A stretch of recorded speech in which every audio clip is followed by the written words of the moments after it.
News देख रहे हैं आप और मैं हूं आपके साथ हितेंद्र। हंगामे में धुल गया सत्र। हरियाणा में विधानसभा का सत्र महज एक दिन के लिए बुलाया गया, जो हंगामे की भेंट चढ़ गया। लेकिन हंगामे के बावजूद भी कुल 12 विधेयक पारित किए गए। विधानसभा का सत्र बुलाने से एहतियात के तौर पर बुलाने से पहले विधानसभा का सत्र सभी सदस्यों और कर्मचारियों अधिकारियों की कोरोना की जांच करवाई गई थी, जिसमें मुख्यमंत्री, 2 मंत्री और विधानसभा के अध्यक्ष कोरोना से संक्रमित पाए गए। विधानसभा उपाध्यक्ष रणबीर गंगवा ने सदन की कार्रवाई का संचालन किया। सदन की कार्रवाई दोपहर 2 बजे शुरू हुई और सभी विधायक मास्क पहनकर सदन में पहुंचे थे।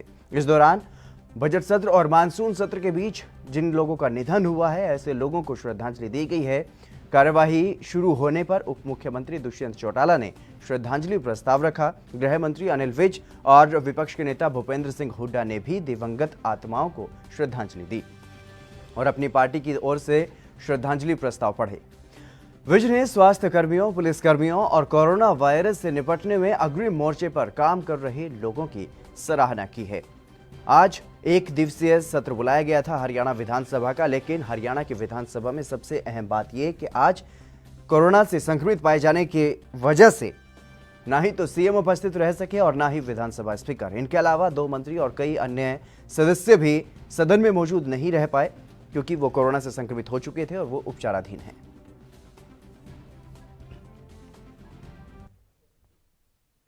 हरियाणा विधानसभा का सत्र हंगामेदार रहा, लेकिन जो कार्रवाई आज सदन में हुई उसके बारे में विधानसभा के डिप्टी स्पीकर रणबीर गंगवा ने जानकारी दी है। उन्होंने बताया है कि सदन में महत्वपूर्ण बिल पास किए गए हैं, लेकिन हालात ठीक होने पर दोबारा से सत्र को बुलाया जाएगा। ये अभी कंटिन्यूस है, अभी अनिश्चित काल के लिए स्थगित किया है और इसको जब भी हालात ठीक हो जाएंगे स्पीकर साहब की मंजूरी से इसको फिर दोबारा बुलाया जा सकता है और उसके बाद जो चीज़ें रह गई उसके अंदर बाद में डिस्कस सारी की सारी हो जाएगी। और ये तमाम सारी बीएससी के अंदर सहमति बना करके उसके बाद हमने सेशन के अंदर रखा और एक बिल जो विपक्ष की तरफ से कहा गया कि इस पर डिस्कस होना चाहिए, ये आगे रख दें, तो उसको इंट्रोड्यूस कर दिया और वो फिर आगे उसके ऊपर जो चर्चा हो जाएगी। और 12 बिल हमने जो है अभी इसके अंदर पास किए हैं और ये सेशन, जैसे मैंने पहले कहा कि अभी इसका समाप्ति नहीं हुई है, ये आगे फिर जो है इसमें चलेगा जब भी हालात ठीक हो जाएंगे। आज के हालात, क्योंकि जिस तरीके से हमने यहाँ व्यवस्था की थी उसके अंदर एमएलएज का तो सोशल डिस्टेंसिंग का होगा, लेकिन बड़ी संख्या के अंदर जो हमारे कर्मचारी है, अधिकारी है, वो भी थे और उसमें से काफ़ी लोग विधानसभा के अंदर भी 6 हमारे कर्मचारी है वो कोरोना पॉजिटिव हो गए थे और 8 हमारे विधायकों में से कोरोना पॉजिटिव आ गए। और इसको देखते हुए हमने जो सेशन के लिए जो फोर्स लगाई उसमें से भी 12-13 जो कर्मचारी है और हमारे जो उसमें से पॉजिटिव आ गए थे। इन तमाम चीज़ों को देखते हुए हमने एक दिन के अंदर इस सेशन को जो है पूरा करने का काम किया है। हरियाणा विधानसभा के सत्र से वॉकआउट करने के बाद विधानसभा में नेता प्रतिपक्ष भूपेंद्र सिंह हुड्डा ने सरकार पर कई गंभीर आरोप लगाए हैं। उन्होंने कहा है कि सरकार कोरोना की आड़ में घोटाले कर रही है। क्या कुछ कहा है उन्होंने, वो भी आपको सुनवाते हैं। लेकिन बीएससी की फैसले के बावजूद वो कई बिल लेके आए जो बाद में हाउस में डेफर भी करने पड़े, जबकि फैसला ये था जरूरी बिल है। 15 बिल ले आए, जबकि ये था 1-2 जो जरूरी बिल है वो ले आए, या सप्लीमेंट्री डिमांड्स है या कोई हाई कोर्ट के डायरेक्शन है जिस पर, जैसे अनिल विज जी ने कहा उनके महकमे के लिए हाई कोर्ट के डायरेक्शन। लेकिन जैसे रवैया है सरकार का, कोरोना की आड़ में हर जगह, ये जगह कोरोना की आड़ में जो स्कैम हो रहे हैं उनकी चर्चा नहीं, कोरोना के आड़ में उसमें भी अमेंडमेंट लेके आई है अपना जो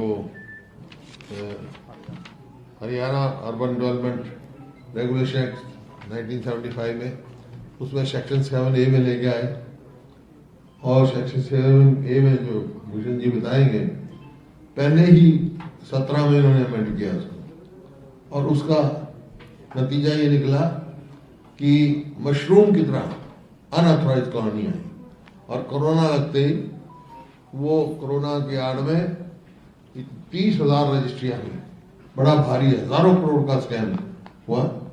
उसकी हमने मांगी कि भाई आपका हजारों करोड़ रुपए का स्कैम हुआ है, ये अमेंडमेंट ला रहे हो, ये कवर अप करने की क्या कोशिश है। और स्वयं आपने लेटर लिखा है डिप्टी चीफ मिनिस्टर ने कि पहले, क्योंकि चीफ मिनिस्टर के हाथ से थी कि वे 2020 से उनकी की जाए इंक्वायरी, क्योंकि जितने भी घोटाले हुए हैं उनकी घोटालों की जांच नहीं कराई उन्होंने।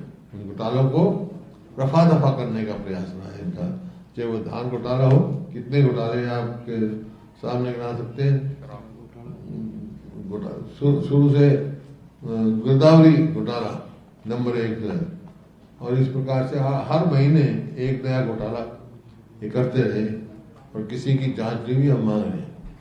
तो इस परिस्थिति में और हमारे पास कोई रास्ता नहीं था, हम हाउस का बाईकाट किया, क्योंकि मेजोरिटी है, प्रजातंत्र में सबकी बात सुननी चाहिए, जायज बात सुननी चाहिए, बाईकाट करके हम आए। लेकिन ये जो हमारे, चाहे वो एग्रीकल्चर उस पे है, 3 जो ऑर्डिनेंस आए हैं, आपको मालूम है उसमें जो ऑर्डिनेंस का कितना भारी नुकसान किसान को होने जा रहा है, इसका अंदाजा, क्योंकि एमएसपी का चर्चा ही नहीं है उन्होंने, एमएसपी का चर्चा ही नहीं है। फ्री मार्केट तो कर दी लेकिन एमएसपी का नहीं।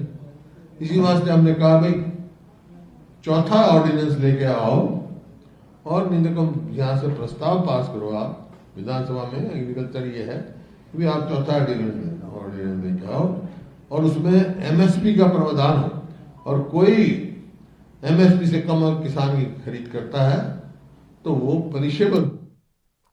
कोरोना महामारी के बीच भी हरियाणा का विधानसभा सत्र आज बुलाया गया, जिसमें करीब 12 विधेयक जो हैं वो पारित कर दिए गए हैं। लेकिन जिस तरीके से हरियाणा में कोरोना महामारी का प्रकोप लगातार बढ़ रहा है, उसी को ध्यान में रखते हुए पहले 2 या 3 दिन का विधानसभा सत्र बुलाए जाने की बात थी, लेकिन इसको सिर्फ एक ही दिन में समाप्त किया गया। लेकिन इस दौरान 12 महत्वपूर्ण विधेयक पारित किए गए हैं, जिनमें से हरियाणा ग्रामीण विकास संशोधन विधेयक 2020, हरियाणा नगरपालिका क्षेत्रों में अपूर्ण नागरिक सुख सुविधाओं और अवसंरचना का प्रबंधन विशेष उपबंध संशोधन विधेयक 2020, हरियाणा लिफ्ट्स तथा एस्केलेटर अधिनियम संशोधन विधेयक 2020, हरियाणा नगर निगम संशोधन विधेयक 2020, हरियाणा नगरपालिका संशोधन विधेयक 2020, हरियाणा अग्निशमन सेवा संशोधन विधेयक 2020 ये भी पारित किए गए हैं।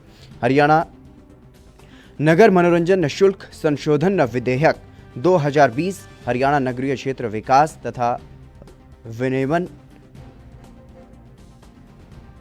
ये भी पास किया गया है। और इसके अलावा अगर बात की जाए हरियाणा राजकोषीय उत्तरदायित्व तथा बजट प्रबंधन संशोधन विधेयक 2020, हरियाणा विनियोग संख्या 3 विधेयक 2020, हरियाणा माल और सेवा कर संशोधन विधेयक 2020 तथा हरियाणा मूल्य वर्धित कर संशोधन विधेयक 2020 इसमें शामिल है। और इसके अतिरिक्त पंजाब ग्राम शामताल भूमि विनियमन हरियाणा संशोधन विधेयक 2020 भी प्रस्तुत किया गया, जिस पर अगले सत्र में चर्चा करने का निर्णय लिया गया है। इसके अलावा एक और महत्वपूर्ण बिल आज पेश किया जाना था, दुष्यंत चौटाला ने जिसके बारे में जानकारी दी थी। डिप्टी सीएम दुष्यंत चौटाला ने राइट टू रिकॉल जो ग्रामीण स्तर पर जिसका क्रियान्वयन होना है, उसके बारे में भी डिप्टी सीएम दुष्यंत चौटाला की तरफ से सत्र से पहले कहा गया था। लेकिन उस बिल पर, क्योंकि वो बिल काफ़ी महत्वपूर्ण है, इसलिए उस बिल को फिलहाल स्थगित कर दिया गया है। आगे जब भी सत्र बुलाया जाएगा तब वो बिल पेश किया जाएगा और उस पर चर्चा करके उसको पास किया जाएगा।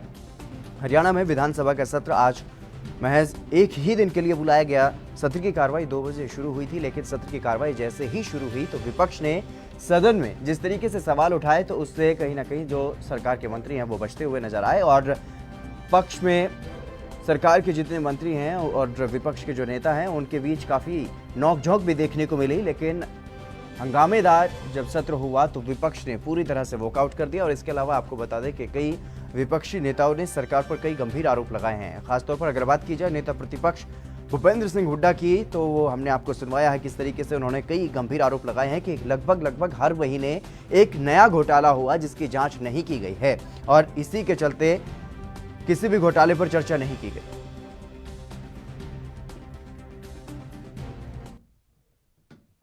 हरियाणा विधानसभा का सत्र हंगामेदार रहा है। सिर्फ एक दिन का सत्र हुआ है जिस पर अभय चौटाला ने नाराजगी जाहिर की और सरकार पर जमकर निशाना साधा। इसके अलावा कांग्रेस के नेता आज अपने चेहरे पर जो मास्क लगा करके पहुंचे थे उन पर भी करप्शन से संबंधित स्लोगन लिखे गए थे। इसके अलावा विपक्ष ने सदन से वॉकआउट कर दिया और हरियाणा सरकार पर जमकर निशाना साधा है। हाउस की सहमति सबसे बने और बीएससी में ये नहीं है कि आपने बीएससी में कमेटी में बैठ करके निर्णय कर लिया तो वो बात फाइनल मानी जाएगी। हाउस के अंदर उसके ऊपर कोई भी सदस्य ये कह सकता है कि मैं इस बात से सहमत नहीं हूं, उस पर वोटिंग हो। चलो सत्ता पक्ष के पास लोग ज्यादा हैं, उस चीज पे अपनी मर्जी करेंगे, लेकिन प्रजातंत्र में मर्जी नहीं चलनी चाहिए। प्रजातंत्र में सबकी बात सुननी चाहिए।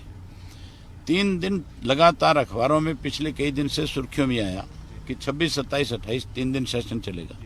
हम लोगों ने यहाँ पे जानकारियां ली, शेड्यूल जो बना करके भेजा गया सरकार की तरफ से 3 दिन का भेजा गया और 3 दिन के सेशन को 2 दिन कर रहे थे। 2 दिन से आज 1 दिन में निपटाने की बात आ गई। आप ये देखो कि कोई एमएलए 400 किलोमीटर से आए, कोई 300 से चल के आए। हम अपने सारे काम छोड़ करके आए, इसलिए आए थे कि हम इन 3 दिनों में अपनी सारी बात हाउस में बताएंगे। जो इस लॉकडाउन के दौरान लूट मची है उस लूट पे चर्चा करेंगे।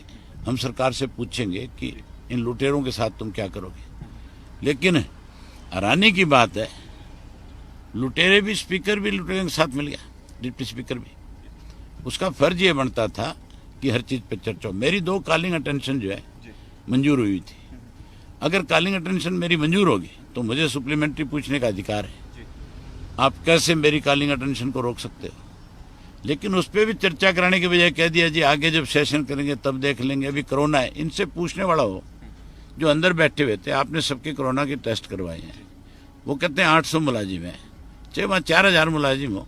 लोकसभा के अंदर मेरे ख्याल 15,000 लोग काम करते हैं। सिक्योरिटी वालों को मिला करके देखोगे तो और बड़ी संख्या हो जाएगी उनकी। वो भी तो 15 दिन चलेगी। देखिए, बहुत दुखद है। आज संविधान निर्माताओं की आत्मा रोती होगी। आज वर्ल्ड रिकॉर्ड बन रहा है हमारी विधानसभा में कि इतनी जल्दी बिना किसी डिस्कशन के बिल पे बिल पास किए जा रहे हैं। क्या लाभ है? जब आपने लाखों रुपए खर्च के तैयारी करी है विधानसभा के अंदर, सबको सोशल डिस्टेंसिंग के साथ बिठाया गया है, तो फिर अब क्या जल्दी है? सबकी नेगेटिव रिपोर्ट है, क्यों टेस्ट कराए? जब आपने सदन की कार्यवाही चलानी ही नहीं थी तो टेस्ट क्यों कराए? जब सारा कुछ हो गया, टेस्ट सबके हो गए, खर्चा आपने कर दिया, तो आप सदन की कार्यवाही चलाइए। और आज हालात ये हैं, लिखा माना जाए, पढ़ा माना जाए, तो भाई फिर सदन भी कराई मान लिया जाता। क्यों? देखिए, आपके सामने है, एक नारा दिया था प्रधानमंत्री जी ने, मुख्यमंत्री जी भी कहते हैं कि जो आपदा है उसको अवसर बनाने की आवश्यकता है। तो अफसर शायद सरकार तो नहीं बना पाई, मगर जिस तरीके से जो लोग घोटाला करते हैं उन्होंने सही मायने में इसको अफसर बनाने का काम किया। और जो कोविड जो आज भी हो रहा है, एक तरीके से आज उनको पता है कि हर किसी की आवाज़ एक तरीके से कोविड का नारा देकर उन्होंने बंद कर दी कि कोविड है तो आप बोल नहीं सकते, समय नहीं है, संक्रमण बढ़ जाएगा। और इसके मद्देनज़र बहुत से ऐसे लोग हैं, आपके सामने पहले धान का घोटाला हुआ पार्ट 2, उसके बाद हमारे शराब घोटाला हुआ जिसके बारे में बहुत बड़ी कहते हैं कि जांच करेंगे, एससीटी बना दी, एसआईटी की जहाँ एससीटी बना दी, उसको भी पर्दे के पीछे ढकने का प्रयास किया। और अब जो बड़ा रजिस्ट्री घोटाला है, तो इन सभी पे हम सब चर्चा, बल्कि आज कॉल अटेंशन और एडजर्नमेंट मोशन के लिए वरुण जी ने भी उस पर बोलना था, मगर उन्होंने ये कहा कि भाई कोरोना काल है, यहाँ पे चर्चा नहीं हो सकती। तो इसका कोई तथ्य नहीं है कि क्यों चर्चा होने से कोरोना कहाँ फैलेगा जब सब आप लोगों ने टेस्ट करा लिए।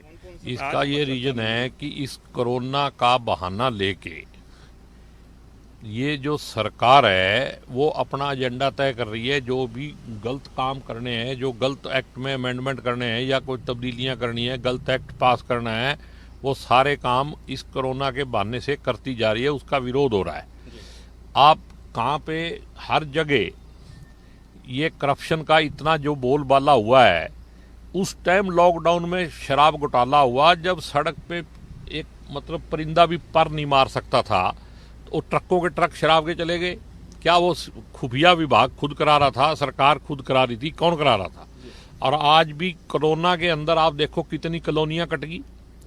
और मैं पर्सनल आपको बताता हूं कि 71 किलोमीटर स्टोन जीटी रोड के ऊपर मेरा पंप है, वहां उसके साथ दुकानें बनी हुई हैं।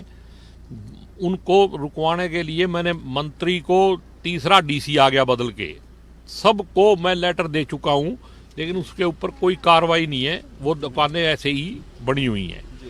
तो ये आज जो सेशन के अंदर हुआ जिसको लेके हमने वॉकआउट किया, वो ये आप समझ लो कि हमने तो एक चुनी हुई तानाशाही के खिलाफ आज वॉकआउट किया है।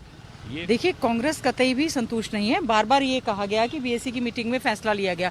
फैसला ये लिया गया था कि जो बहुत अति आवश्यक बिल होंगे, ठीक है, या कोई ऑर्डिनेंस है, वो पास हो जाएगा। अदरवाइज जो भी एजेंडा रहेगा वो जब भी नेक्स्ट सत्र रहेगा उसमें उसको टेकअप कर लेंगे। कोरोना की आड़ में सरकार ने जो घोटाले घपले किए हैं उसके लिए हमने एडजर्नमेंट मोशन दिए थे। शराब घोटाला, खनन घोटाला, रजिस्ट्री घोटाला, हम उस पर चर्चा करना चाह रहे हैं। वो कह रहे हैं जी इस पर चर्चा होगी नहीं। क्यों? प्रश्नकाल भी नहीं हुआ कि कोरोना की आड़ में कह रहे हैं कि प्रश्नकाल भी नहीं होगा, प्रश्नों के जवाब जो है वो पटल पर रख दिए गए। तो ये तो सोचते हैं कि कोरोना काल में सांस लेना भी बंद कर दें। लेकिन विपक्ष ने आदरणीय चौधरी भूपेंद्र सिंह हुड्डा जी के नेतृत्व में हम लोगों ने पूरी तरह से मजबूती से अपनी आवाज को उठाया है और हम लोग चाहते हैं कि सिटिंग हाई कोर्ट के जज से और सीबीआई की जो ये जितने भी घोटाले घपले हैं उनकी पूरी तरह से जांच हो। लेकिन मैम ऐसे सेशन का क्या फायदा जिसमें सवाल ही ना हो, जिसमें जवाब कोई फायदा नहीं। दिस वाज ये कॉन्स्टिट्यूशनल ऑब्लिगेशन सी थी, तो कांग्रेस ने भी सोचा कि चलिए कोई बात नहीं। लेकिन इतने महत्वपूर्ण मुद्दे हैं। आज मुख्यमंत्री जी कोरोना से संक्रमित है, स्पीकर हैं, इतने सारे साथी हैं, उसके बावजूद भी हम लोग यहाँ पर आए सदन के लिए, ताकि जब हम आ गए हैं, जितने लोग भी थे उनकी नेगेटिव है ना, हम मुख्यमंत्री जी के और सभी के स्वास्थ्य की कामना भी करते हैं। लेकिन जो मुद्दे लग गए तो उस पर कम से कम चर्चा तो होनी चाहिए थी।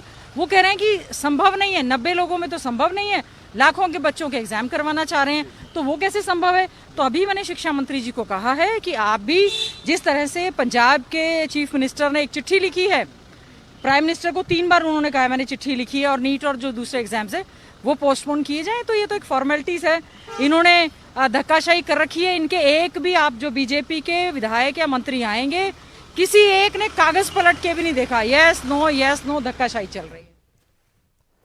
चलिए फिलहाल रुकेंगे एक छोटे से ब्रेक के लिए, जल्द हाजिर होंगे।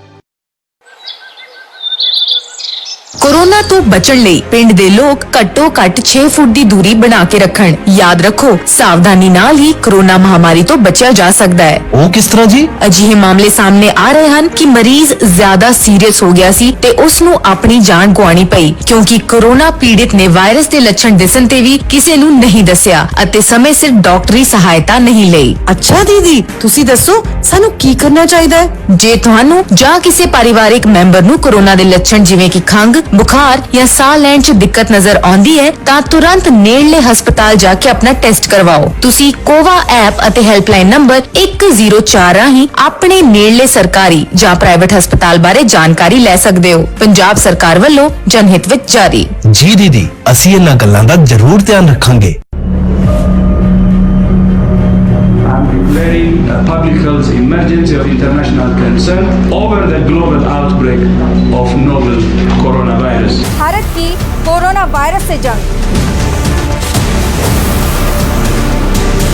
आपको चाहिए पूरी जानकारी के लिए भरोसेमंद जरिया।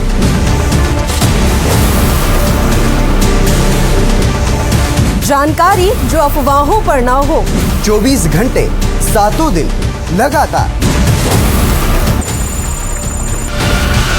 सिर्फ ANB न्यूज पर।